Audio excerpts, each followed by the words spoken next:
Welcome to the deep dive. Today, we're stepping into the really charged atmosphere of Japan's Grand Sumo tournament. We're zeroing in on Tokyo specifically. That's right. Tokyo's really the heartland, isn't it? Hosting 3 of the 6 big annual tournaments. Exactly. All at the legendary Raijoku Kokikan. Mm-hmm.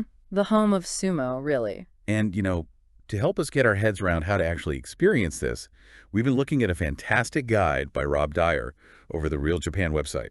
Ah, yes, that's a great resource. Really practical stuff. It is. It's packed with info. And what's really good, I thought, is that the tickets and experiences they feature, they all come with a lowest price guarantee through Viator. Oh, that's useful. Gives you confidence when booking, doesn't it? You know you're not missing out on a better deal somewhere else. For sure.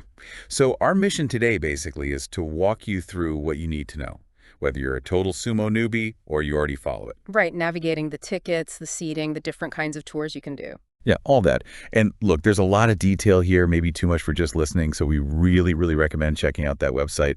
The link will be available for the full breakdown pictures and, crucially, the booking links for everything we talk about. Definitely worth having open as you listen or visiting afterwards. Okay, so the tournaments themselves. When do they actually happen in Tokyo? Good question. There are 3 main ones. The Yeah. Basho. Yeah. They kick off the year with the Hatsu Basho in January. Let's see, 2024 dates were, I think, January 14th to 28th, roughly that time. Right, mid to late January. Then comes the Natsu Basho, that's the summer one, in May. 2024 was May 12th to 26th. Okay. And finally, the Aki Basho in September. That's the autumn tournament. For 2024, it ran September 8th to the 22nd. Got it. January, May, September. But people should always double check the exact dates for the year they plan to go, yeah. Absolutely. Those dates shift a little year to year. Always check the official schedule or, the booking sites linked from the Real Japan Guide. And they're all at the Rigoku Kokugikan in Sumida City. Every single one in Tokyo. Yeah. It's more than just a stadium, though, isn't it? Sumo is Japan's national sport, deep roots in Shinto. Oh, yeah. Hundreds, thousands of years of history there. It adds a whole different layer. It really does. Okay, so let's say you're in Tokyo. It's tournament time. You want tickets. What are the options? That guide you mentioned lays out quite a few. It does, yeah. 9 different ways to experience it, Yeah. basically. First up, you could go for the traditional box seat, the masuseki. Ah, the ones where you sit on cushions. Exactly, usually for 2 to 4 people. Yeah. Very authentic feel, right down near the action. The guide mentions something interesting, too, about re-entry being possible sometimes if you let your guide know. Handy if you want to pop out. Oh, interesting. Good to know. What else? Well, then you've got the second level seats. Still good view, and the specific option mentioned in the guide includes some info about sumo history and rituals. Okay, so a bit educational, too. Yeah, and you meet near the stadium at the Ito Norin building. Sometimes you can even upgrade your seat if you want to get closer. Right. What if you want, like, a proper guide with you for the day? Someone explaining everything. Then you'd look at the Tokyo Grand Sumo Tournament with Sumo Expert Guide option. That gives you, well, exactly what it says, an expert explaining the history, the traditions. Makes sense. Usually includes a second floor chair seat, but again, you might be able to upgrade to a box seat. And a real bonus with this one is the visit to the Sumo Museum. It's free entry anyway, but going with a guide adds context. Oh, nice. A museum visit, too. Now, I saw one option that included food. Chankonabe. Yes. The Grand Sumo Tournament Tour with Chankonabe dinner. This sounds pretty immersive. It starts with a walking tour around Rijoku. A sumo neighborhood. Right. You see the stables, shrines, get a feel for the area. Then during the matches, you get live commentary via earphones. Well, that's useful, especially for understanding the finer points. Definitely. Oh. And then optionally, you finish with Chankonabe dinner. The famous sumo stew. The stuff wrestlers eat to bulk up, right? That's the one. And that walking tour sounds quite thorough. Hakakubeya Stable, Nomi no Sukun Shrine, the Kokugikan itself, Reigoku Edo Noren, Ikuin Temple, Sugano Beya Stable. It really covers the key spots. Wow, yeah. That sounds like a proper deep dive into the area. Yeah. Again, the website probably has the full itinerary for that one. It does, yes. All the details are there. Okay. Any other tour and seat combos? There's one called Tokyo Grand Sumo Tournament Tour with S-Class second floor seat. Similar idea, walking tour focusing on culture and history, followed by watching from a premium S-Class seat on the second floor. Good views. The guide mentions the tour timing, fitting it in before the main bouts start. So you get the context, then settle in. Good structure. What about slightly simpler guided options? The Sumo tournament experience with B-class seats might fit that. It's guided, they explain the rules and customs, and you get reserved B-class seats. D-class. Apparently C-class or even private AB options might be available too. And you can add the Chanko dinner to this one as well. Lots of chances for Chanko. Mm. Okay, now this next one sounds different. Edo Tokyo and Japanese Culture Tour. Does that include the tournament? Ah, good catch. No, this one doesn't include tournament entry. It's broader. A licensed guide takes you around historic Tokyo, including Ryugoku, talks about sumo culture in that context. But no actual matches. Correct. You might visit the Edo Tokyo Museum, Nihonbashi. It's more of a general culture tour that touches on sumo. Great if that's what you want, but not if seeing the basho is the main goal. Right, important distinction. Then there's the sumo tournament experience in Tokyo A-class seats. Mm-hmm. This one does include the tournament. Again, a walking tour of Ryogoku first, providing that cultural background. And then you get A-class seats on the second floor. A-class. So good views. Yeah, panoramic view, apparently. Yeah. What's really notable about this one, though, is it includes round-trip transport from Nagoya Station. Nagoya. Wow, that's quite a distance. Super convenient if you're based there. Exactly. All the logistics, pickup time, and so on are detailed on the website, naturally. Naturally. Okay, one more. Tokyo Sumo Wrestling Tournament Experience 2F Chair Seat. This sounds straightforward.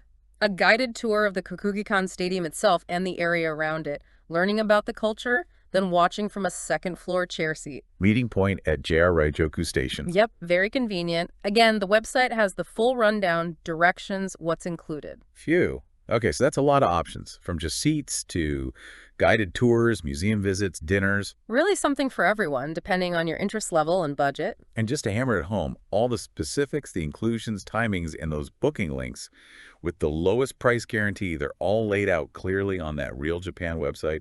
It really is the place to go to compare everything side by side. Couldn't agree more. Makes planning much easier. Right. So once you've maybe picked a tour, or if you're just buying tickets, you need to understand the actual seats inside the Kokugikan. What are the main types? Okay, yeah. Broadly, three main types. You've got the masuseki, the box seats. The cushion ones we mentioned. Right. First and second floors, little square sections for 1 to 4 people. Very traditional, close feel. But, sitting on a cushion for hours. Might get uncomfortable for some. Yeah. What's next? The chair seats, or isuseki. These are more like, regular seats with backs. Western style. Exactly. Yeah. On the second and third floors, more comfortable for longer periods, still a good view. Popular with tourists, understandably. Makes sense. And the third type, the really fancy ones. The ringside seats, Tamari. These are right on the ground floor, literally bordering the dohyo, the ring. Also on cushions. Wow. Must be intense. Incredibly. But they're the most expensive and usually reserved for VIPs, sponsors, stable members. Yeah. Very hard for the general public to get hold of. Okay, so realistically, most people are choosing between the box seats and the chair seats. The guide had a little pros and cons table, right? Yeah. Using stand seats for the chair seats. Yeah, that's right. So for stand seats, the chair's pros are more affordable, usually decent views, and you get back support.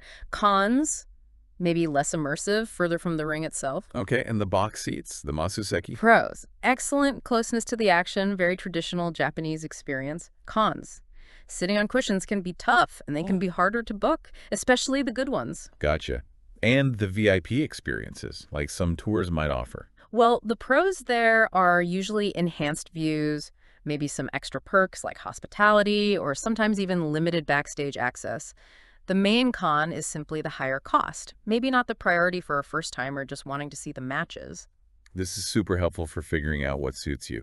And again, people can see pictures and diagrams of the seating layout on the website, which really helps visualize it, helps you weigh up the view versus comfort versus budget. Absolutely. Seeing the layout makes a big difference, and you can book the specific type you want via the links there. Okay, practical tips time. We've got our tickets, maybe. What's the most crucial advice? Book early. Seriously.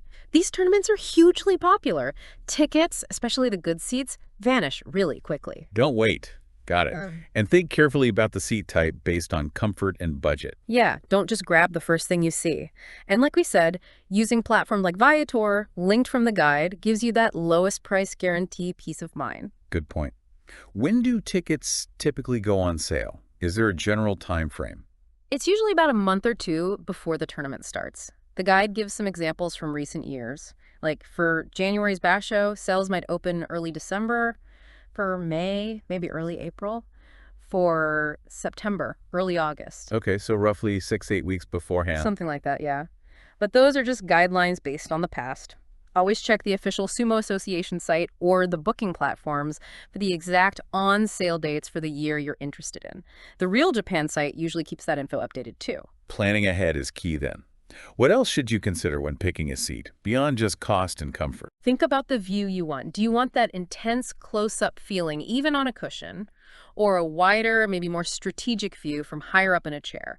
And also, your group size. Those box seats are designed for smaller groups, remember? Right, practicalities. The guide also had a kind of mini guide for the day itself. Yeah, just some simple stuff, like maybe do a little reading beforehand so you know the basics. Arrive early on the day, soak up the atmosphere outside the Kokugikan, get your bearings inside, and afterwards, maybe explore Reigoku, grab some chanko nabe, make a whole day of it. Sounds like a plan. Yeah. What about accommodation for people traveling in, and any recommendations near the Kokugikan? The guide lists quite a few. Right nearby, you've got places like the Gate Hotel Reigoku, APA Hotel Resort Reigoku Eki Tower, Arkson's Tokyo. Okay. A bit further, but still convenient. The SKM Tokyo, One at Tokyo, Tobu Hotel Levant Tokyo. And if you prefer staying elsewhere, like Akihabara or Asakusa, there are options with good transport links, like Noga Hotel Akihabara or Mimuru Tokyo Asakusa Station. Good range. And book hotels early, too, I assume. Oh, definitely, especially during tournament weeks. You can probably find links or info for these on the website, too. Makes sense to have everything in place. And finally, getting to the Reigoku Kokugikan. How easy is that? Very easy by public transport. Hmm. The JR Sobu line stops right at Reigoku Station, literally a 2-minute walk. Okay. The Toei-Owa subway line also stops there. Exit A3 is right by the entrance. Several bus routes stop nearby, too. Driving isn't really recommended. Parking's limited. Traffic can be bad. Stick to the train or subway, then. Easy enough from the airports, too. Yeah, good connections from both Narita and Haneda via rail and subway into the city, then just hop on the Sobu or Owo line. The website actually details the best routes depending on where you start. Brilliant. So super accessible. Wow. Okay, this has been incredibly thorough. Feels like we've covered a lot. It's a lot to take in, but experiencing a sumo tournament live, it's just a unique cultural experience. That blend of ancient ritual, raw power, the crowd. Yeah, definitely sounds unforgettable. So, quick recap. 3 Tokyo tournaments a year at the Reigoku Kokugikan. Loads of ticket options, from traditional boxes to comfy chairs. Many guided tours offering extra insights, some with meals or museum visits. And practical stuff. Book early, think about your seat preference, plan your transport, maybe book your hotel in advance too. And remember, what we've talked about here is, just the overview, all the granular detail, the pictures, the seating charts, the direct booking links with that price guarantee. It's all on the Real Japan website. Seriously, if you're thinking about going, that site is your best friend for planning. Absolutely. You can't stress that enough. Go to https://www.therealjapan.com/Lokyo Sumo tickets. Best seats experiences. It has everything you need to compare options and book instantly. It'll make planning so much smoother. It really is designed to be a one-stop resource. So as you think about maybe diving into this incredible piece of Japanese culture, here's something to ponder. You've got the deep history, the solemn rituals, the amazing athleticism. What specific part of that whole spectacle are you most excited to see for yourself? Definitely something to consider as you browse those options online. Thanks for diving deep with us.